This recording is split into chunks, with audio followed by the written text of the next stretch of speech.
Hello, everybody. Welcome back to Southern Gal True Crime. Today is our Missing Person Monday video. All these cases that I'm going to share with you today are from Georgia. And they all come from the Charley Project. I'm trying to do geographical locations to try to cover all the states in these Missing Person Monday videos. And like I said, today they're all from Georgia. I believe I have 10 cases to share with you. So let's get started. First, we have Joshua Scott Adams. Joshua went missing on May 20th, 2013 from Jefferson, Georgia. He is classified as endangered missing. He is a white male, 25 years old. At the time he went missing, 6'2" to 6'3" tall, 200 to 240 pounds. He does have a history of substance abuse, prescription substances, and some street drugs. He had graduated from an addiction treatment program just 2 weeks before his disappearance. So it sounded like he was trying to get his life back on track. He has brown hair, brown eyes. He does have tribal tattoos on his upper arm and chest. And he does have a tattoo of the name Ava on his right foot, and his nickname is Josh. So Josh was last seen in Jefferson, Georgia on May 20th, 2013. That day, he had left home driving his white 2009 Chevy Malibu. Later that day, he did cash a personal check for $400, which apparently he had stolen this check from his parents. And after that, he has never been seen or heard from again. That same day, his car was found abandoned in a pasture next to a pond on his family's land, which was on Brockton Loop Road, which is near Jefferson. He sometimes went fishing there. His cell phone, wallet, his ID, and $25 in cash were inside the car. A neighbor actually called the police to report that the car was there and that the fence to the property was open. On May 24th, Joshua's shoes were found on the banks of the pond, a few hundred yards from where the car had been found. Police did search the area with cadaver dogs. They drained the lake, but they did not find Joshua or any other evidence. Authorities did get several leads from Joshua's cell phone. Records showed that he called one man 5 times on the day that he disappeared, but this man denied having spoken to him, and he has refused to cooperate with the investigation. Another man admitted to speaking to Joshua at around 9 a.m., but he would not say what their conversation was about. And 2 weeks before Josh went missing, he had completed a 6-week drug rehab program in Battle Creek, Michigan. His family states that he has no history of leaving home without warning, and they think that he may have begun using substances again prior to his disappearance. And his case is being investigated as a homicide, and obviously it remains unsolved. So if you have any information regarding Joshua, his possible whereabouts, any information about his disappearance, please call the Jackson County Sheriff's Office at 706-387-6043. Next, we have Monica Renee Bowie. Let me get her information. Monica has been missing since July 5th, 2007 from Atlanta, Georgia. She is a black female, 34 years old at the time she disappeared, 5'4", 135 pounds. She was last seen wearing a dark green dress shirt and blue jeans. She has black hair and brown eyes. She wore braces, and her ears are pierced. So she was last seen at the Lennox Apartments where she lived in the 2100 block of Gables Drive, which is northeast in Atlanta, Georgia. Now this apparently was an observed abduction. She was abducted from the parking lot. 5 witnesses heard a woman scream for help around 11 or 11:15 p.m., and then they saw a maroon 2002 Mercury Sable driving off. Now, they said inside the vehicle, they saw 2 men in their late 20s or early 30s, and one of the men, they said, was heavy-set and bearded. One of the witnesses did memorize the car license plate number and called 911. Police found items including a woman's green jacket, jewelry, a manila folder, a broken perfume bottle, a container of chicken wings, eyeglasses, and 2 broken fingernails scattered in the parking lot. So that would lead me to think that there was most obviously, absolutely, a struggle when she was abducted. She did put up a fight, it would seem, when she was being abducted. Um, the car, seen leaving the scene was located the next day. It was abandoned and burned and obviously badly damaged. On July 7th, authorities arrested Jasper Keels and charged him with the theft of the car. He had borrowed it from an acquaintance on July 4th, and he had never returned it. On June 20th, 2 weeks prior to her disappearance, Bowie and her fiance, Sharnada Rico Walters, were arrested on felony charges after the police found Mary Jane and a firearm in the vehicle. Walters was driving. He had borrowed the vehicle from Bowie. Bowie had no prior criminal history and maintained that she had no idea how the substances and the firearm got into her car. The charges against both of them were eventually dropped, but Walters was jailed because he was on parole, and the possession of a firearm was a violation of his parole. It says that he had served time on substance charges 2 years earlier.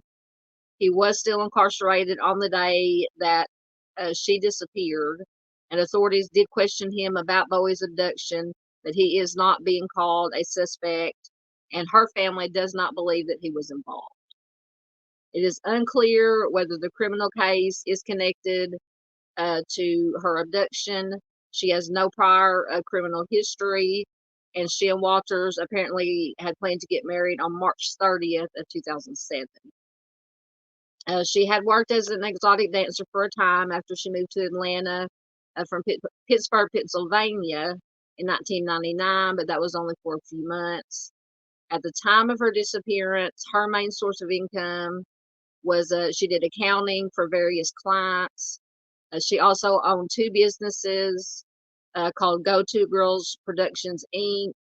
It says that was an event planning company, and she also owned La Coco Wear Clothing, which was a clothing boutique.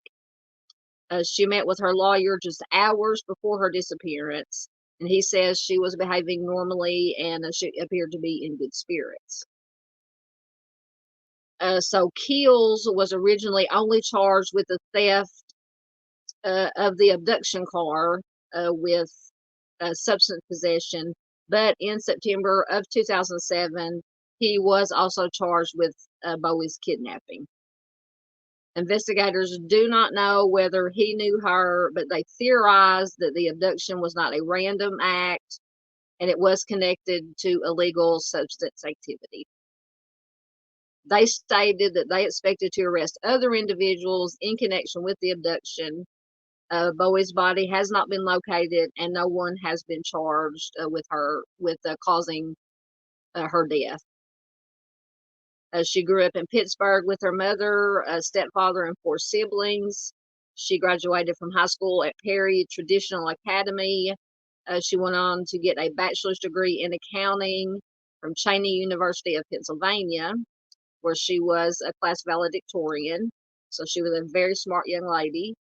She did remain close to her family in Pittsburgh even after she moved to Atlanta, and she frequently came back to visit. Her disappearance remains unsolved, and foul play is suspected.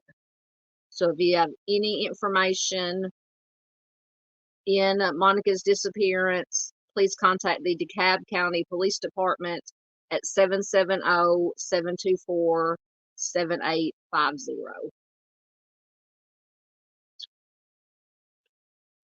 Next, we have Jody Lynn Brandt.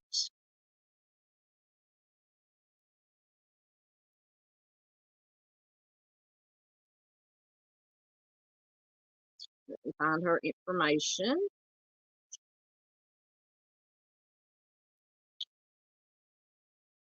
Jody Lynn Brandt went missing on May 27th, 1994 from Lawrenceville, Georgia. She is classified as endangered missing. She's a white female. She was just 16 years old when she was abducted. She will be 46 years old today. Um, at the time she disappeared, she was 5'3", 122 pounds, blonde hair, blue-green eyes. She has the initials JB tattooed on her left hand between her thumb and forefinger. She does have a tattoo of a cross with radiating lines on the inside of her left ankle.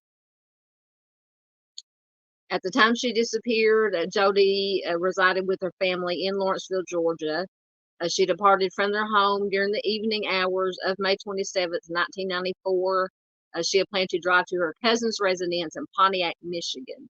She was traveling alone, driving her black two-door 1987 Ford Escort with Georgia license plate number FRY137. At some time during the trip on May 28th, Jody called her cousin and said she thought that she was in Erie, Ohio, and that she was lost. Police think that she may have actually been calling from either the Toledo, Ohio area or from Erie, Michigan.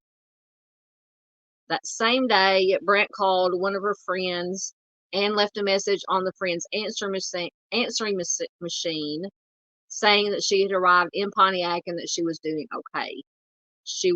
After that, she was never seen or heard from again. Investigators believe that she may have been forced to make the last call to her friend's answering machine. Jody's vehicle was discovered abandoned and burned along a rural road near the intersection of Turk Road and Kinsear Road in Ottawa Lake, Michigan, near Interstate 75 and 2 miles north of Toledo, Ohio. And this was around 7 a.m. on May 29th of 1994. Authorities determined that the fire had been intentionally set on the front seat of the car sometime after 10 p.m. the previous night. The keys were in the ignition when the fire began, and Jody's suitcases, they were severely burned. They were still inside the car. The driver's seat had been pushed all the way back. Jody drove with the seat pushed forward. So to me, that would indicate that obviously somebody else drove the car to that location and proceeded to set it on fire. There was no sign of Jody at the scene, and an extensive search with dogs and a helicopter turned up no sign of her. It does say that Jody's home life was somewhat chaotic as her mother did struggle with addiction issues. She had dropped out of high school and taken a job at a fast food restaurant, and she had bought the car with her earnings that she made from working. Several days before her disappearance, she had driven about 10 pounds of Mary Jane from Georgia to Michigan with two male friends. She was paid a few $100s for doing this. She drove straight from Michigan. She drove straight from and to Michigan and straight back. And as soon as she got home, she began doing laundry and packing for another trip to Michigan, which turned out to be her last. The last trip was not a substance run, but it was only to visit her relatives. It is unknown whether Jody's involvement with substances had anything to do with her disappearance. No suspects or persons of interest have ever been named in her case, and it remains unsolved. So if you have any information regarding Jody, her possible whereabouts, please call the Michigan State Police at 313-242-3500.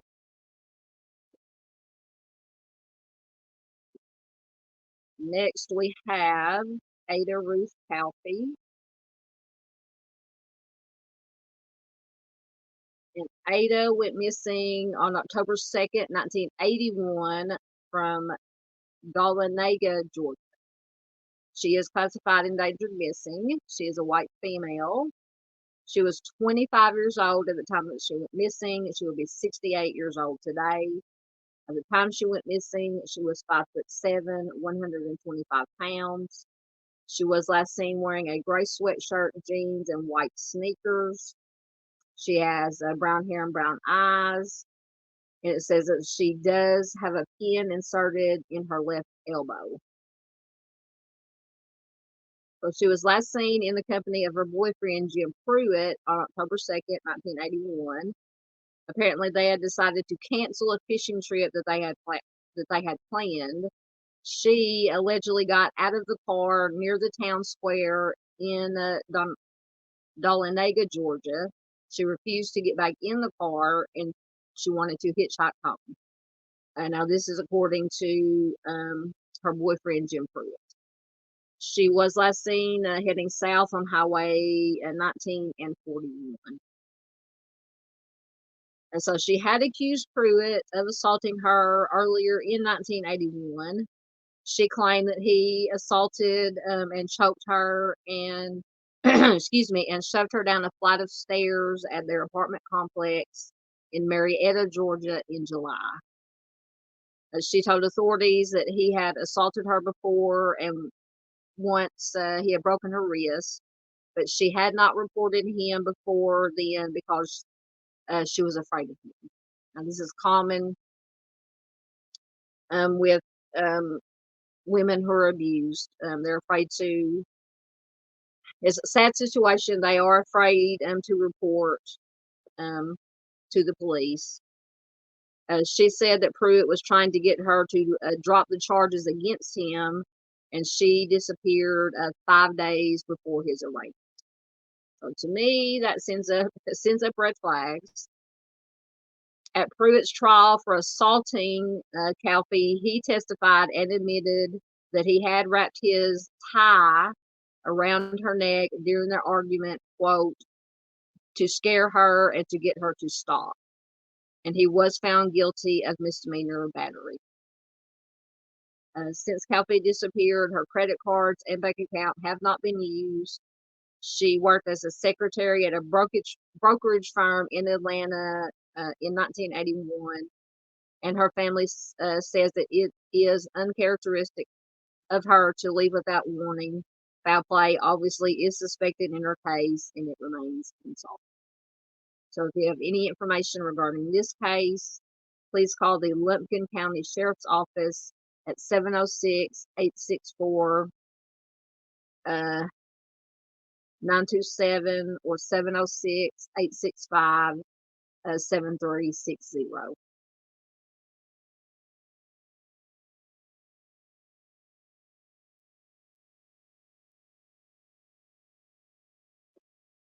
Next, we have Valerie Coates. Get her information. Valerie went missing on April 9th, 1988 from Warner Robins, Georgia. She's a black female, 22 years old when she went missing. Height and weight are unknown. She did have black hair and brown eyes. So Valerie was last seen in Warner Robins, Georgia on April 9th, 1988. Her boyfriend, Terrence Eugene Mobley, reported her missing, saying he last saw her at the Houston Mall on North Houston Road. After that, there were no credible sightings of her ever being seen or heard from again. At the time of her disappearance, Valerie was a cadet with the Warner Robins Police Department, and she did leave behind a young child. In January of 2010, police announced that they were satisfied that her life had been taken and her body buried. Mobley, who is currently serving a life sentence in prison for another unrelated homicide, told them that Valerie went to the house in Hawkinsville, Georgia, that she had once shared with him, and that she was killed in the kitchen.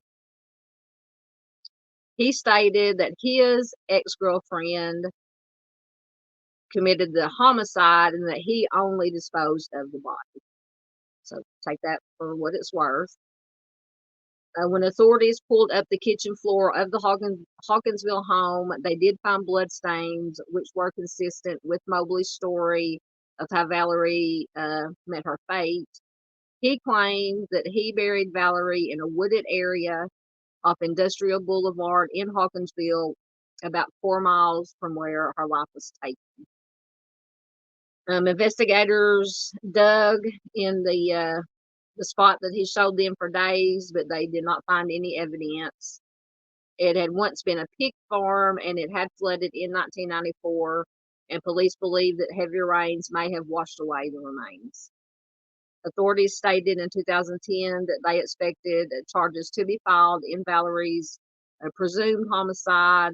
However, no charges have been brought against anyone in connection with her case. Most definitely, foul play is suspected in her disappearance due to the circumstances. But if you have any information regarding Valerie's case, please call the Warner Robins Police Department at 478-929-6911.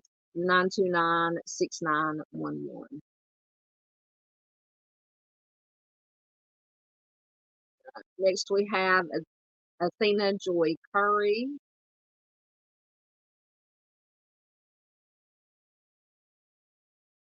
And Athena went missing on May 27th, 2011 from Atlanta, Georgia. She's a black female. She was 20 years old when she went missing, 5'8", 150 pounds. She has black hair and brown eyes. She has multiple tattoos. She has the words King Carry vertically on her left arm. She has a bow wrapped around her left upper arm. She has a rose and the name Rocky on the inside of her right wrist, a musical note on the left side of her neck, and a tribal tattoo on the top of her left hand. Her nose, ears, and right side of her lower lip are pierced, and her nickname is Nails. So Athena was last seen in Atlanta on May 27, 2011. She had spent the week with her sometime boyfriend, Yusuf Mujahid, at his home in the 1400 block of Beecher Street.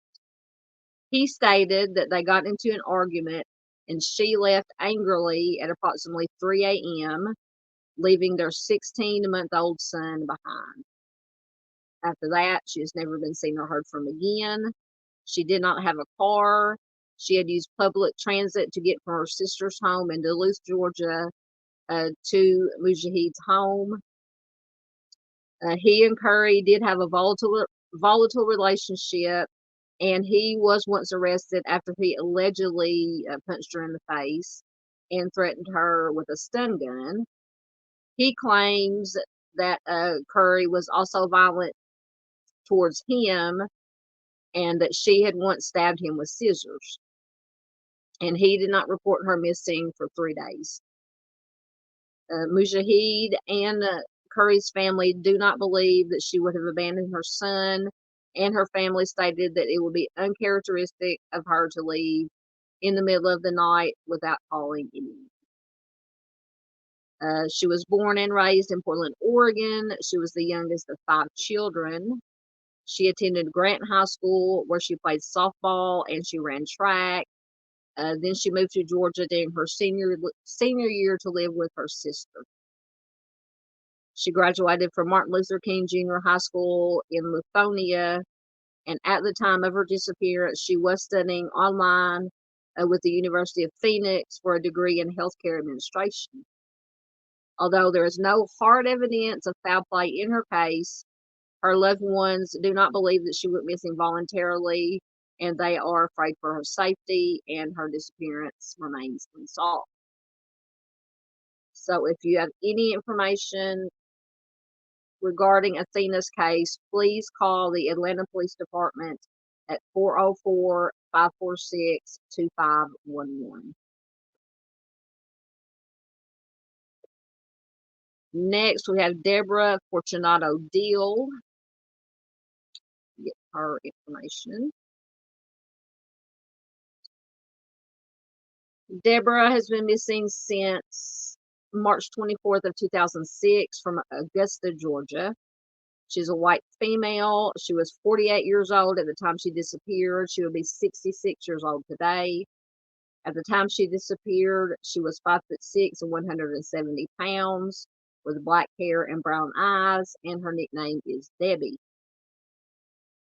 So Deborah was last seen at her home, which was in the 2300 block of Woodbine Drive, in Augusta, around 4:30 p.m. on March 24th, 2006.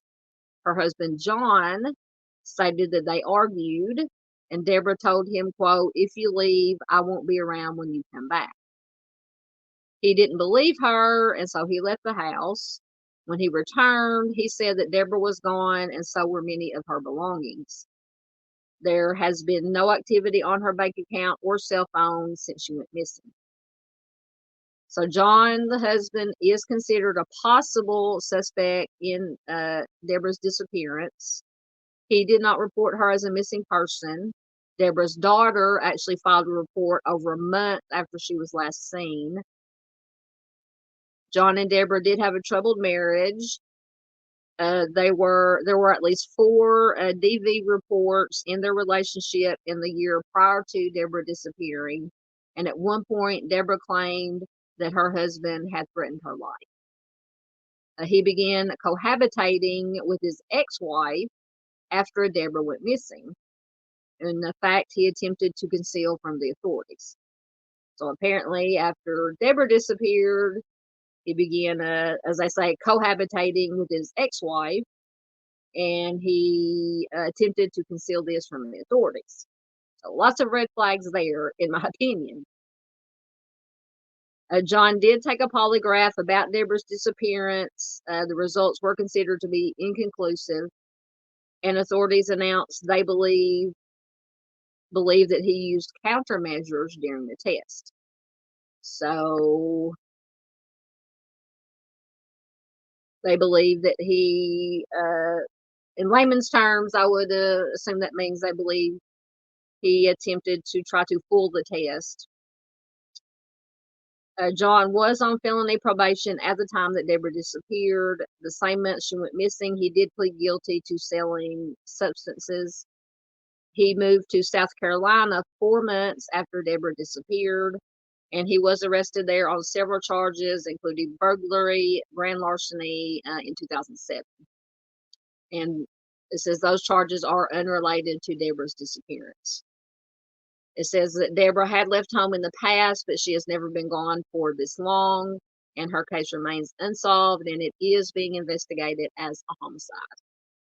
So if you have any information regarding Deborah's case, you can call the Richmond County Sheriff's Office at 706-821-1080.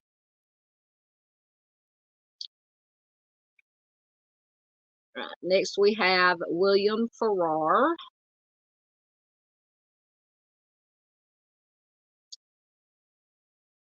And William has been missing since September 13th, 2002 from Louisville, Georgia.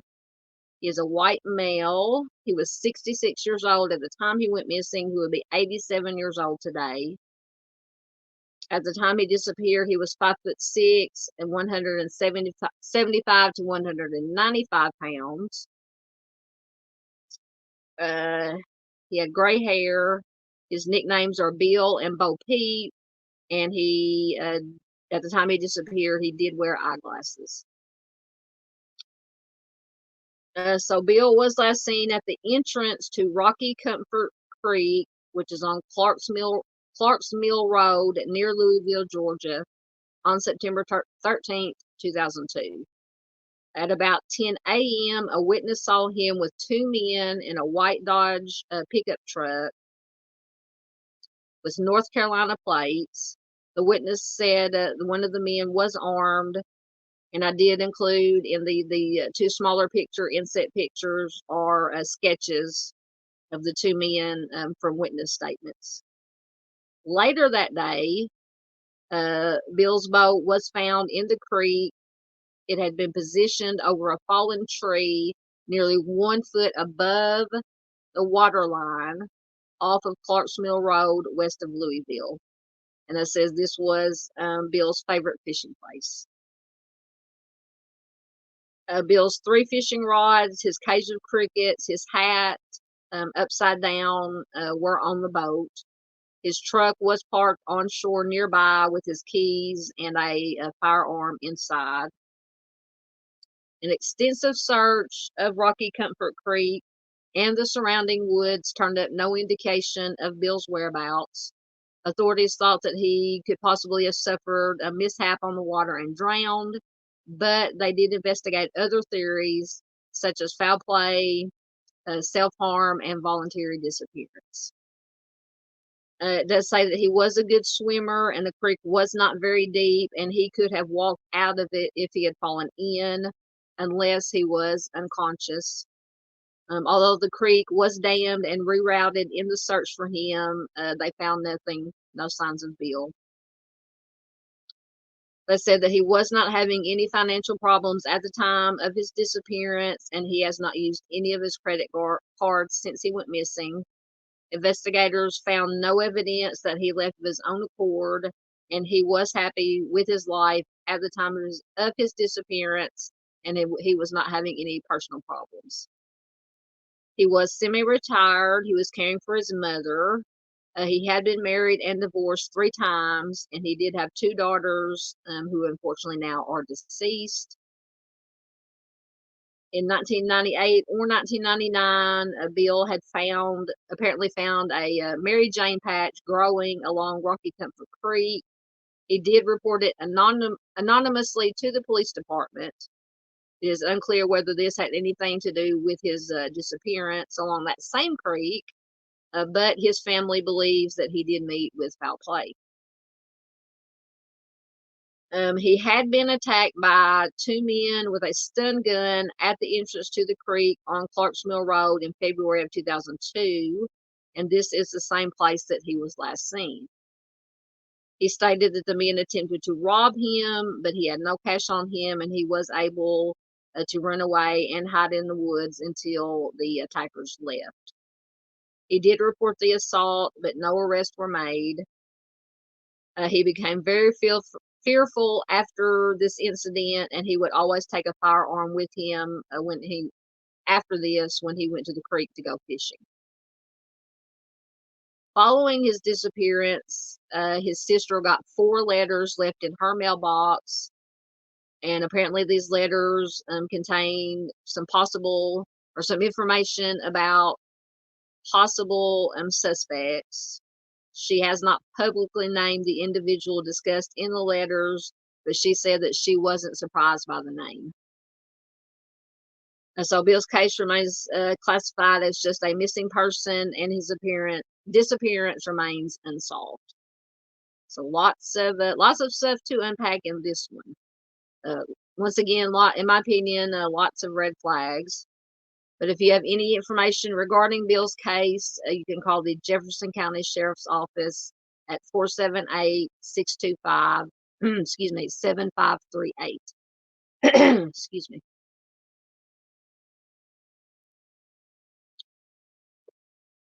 Right, next we have Patricia Alice Faulkner. Grab her information. Patricia Alice Faulkner went missing on October 9th, 1977 from Marietta, Georgia. She's a white female. She was 35 years old at the time she disappeared. She would be 82 years old today. At the time she disappeared, she was 5'1" and around 100 pounds. She had brown hair and hazel eyes. She did have extensive dental work, including fillings in her back teeth and porcelain caps or crowns on her front teeth.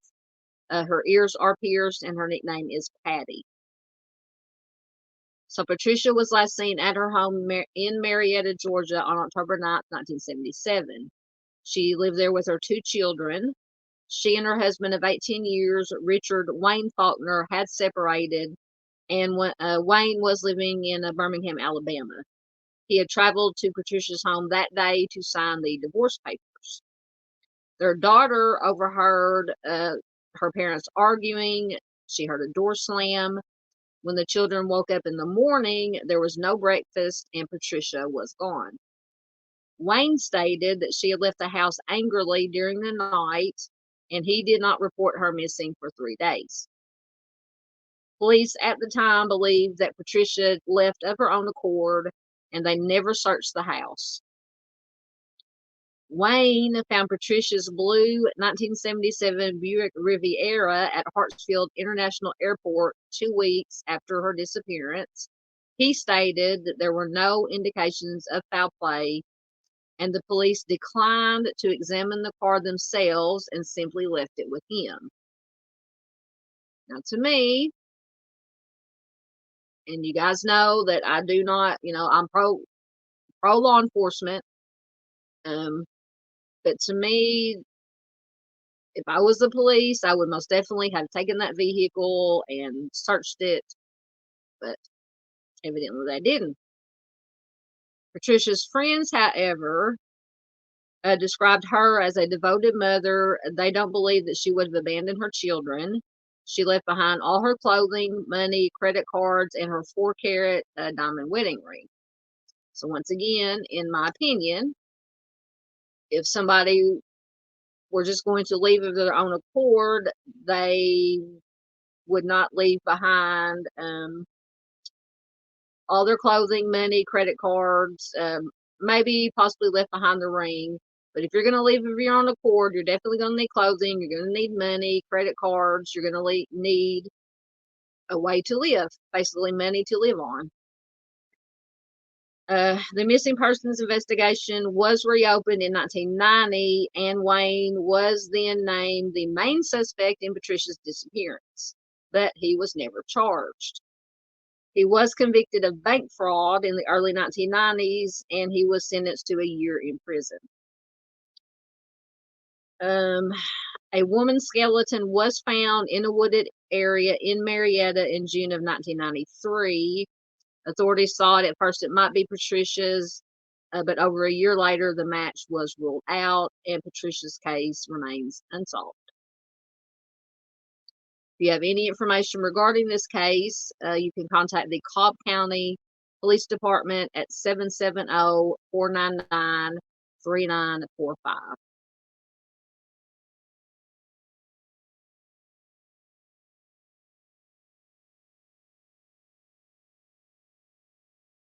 Right, next, we have Lisa Marie Wallace Geis.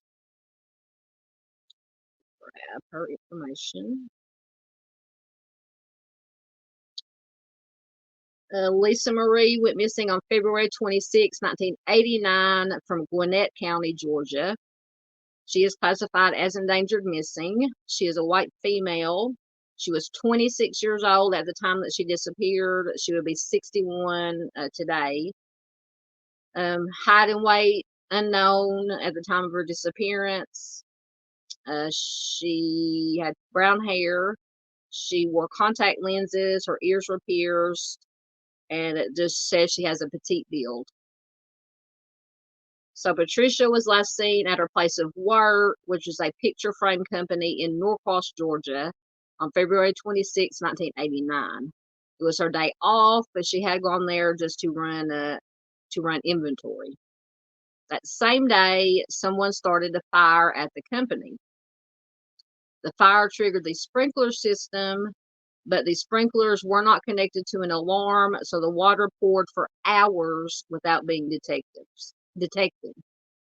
When employees arrived the following morning, the water was ankle deep on the floor, and near Patricia's desk, where the fire had started, there was a pool of blood. Due to the circumstances, authorities began searching for Patricia immediately. Her purse was found on the roof of a nearby building. Nothing was missing except the keys to her car, which was a 1983 Nissan Pulsar. And this vehicle was found parked a block away. In the woods near Patricia's workplace was a 10-pound doorstop and a cloth mail card, both stained with blood. Some blood stains were also found on the door of a company van. but there was no sign of Patricia or her remains.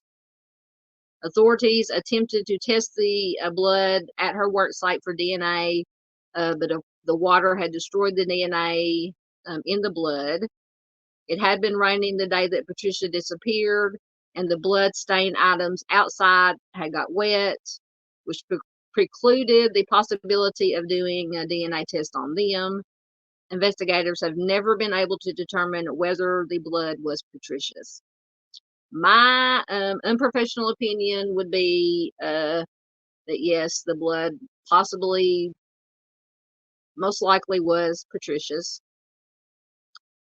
Authorities did suspect that a former employee of the picture frame company may have had something to do with Patricia's disappearance. He had been fired from the company for falsifying his resume, and he was also on probation for embezzling money from a previous employer. Red flags everywhere. Investigators believe he may have gone into the company building to erase their computer files as revenge for his termination. The company's computer showed someone was in the building sabotaging the system on the day that Patricia disappeared. They theorized that this individual encountered Patricia, just a wrong place, wrong time scenario, on the day that she disappeared. They theorized that this individual encountered Patricia, took her life so that she could not inform the police of his actions. This suspect was arrested for probation violation after Patricia disappeared. He did maintain his innocence in her case, and he refused to cooperate with the investigation. The suspect has no alibi for the time that Patricia disappeared. Authorities tested this suspect's BMW car with luminol, which a substance most of us know what luminol is, but it's a substance designed to detect blood traces. The luminol did reveal spots on the vehicle, but there was not enough of a sample to determine whether the specks were blood, and luminol can also test false positive for about 100 other substances, notably bleach.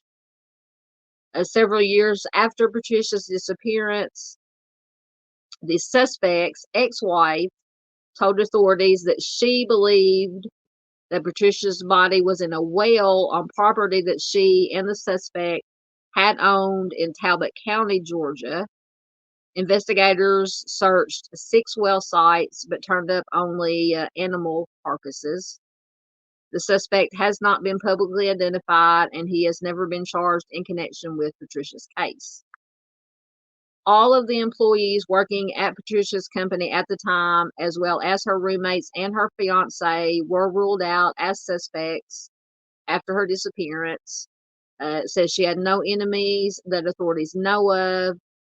She was planning to marry just weeks after she vanished. She is a native of Pensacola, Florida, and she had resided in Gwinnett County for about a year before she vanished. Investigators stated they had received no substantial leads in her disappearance since 1992, and her case is no longer being actively investigated. Foul play, obviously, suspected in her case due to the circumstances involved. But it does say Gwinnett, Georgia police are investigating. So let's hope that Patricia's case is still being investigated. There gets some resolution at some point in her case. If you have any information, there's a lot of information in this one. Call the Gwinnett Police Department at 770-513-5300 or 770-513-5100.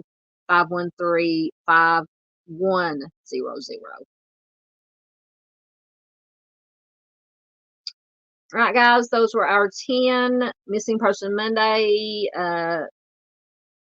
stories or victims missing, all from Georgia.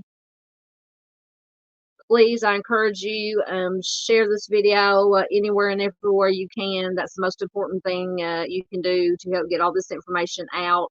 Share, share, share, as we always say. Please give this video a thumbs up before you leave. Leave a comment, like it. Once again, share it. If you're new here, thank you for joining us for a little bit. Please consider subscribing if you haven't already.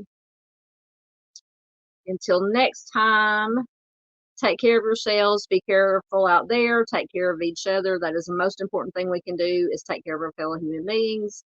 And I will see you guys next time. Thanks.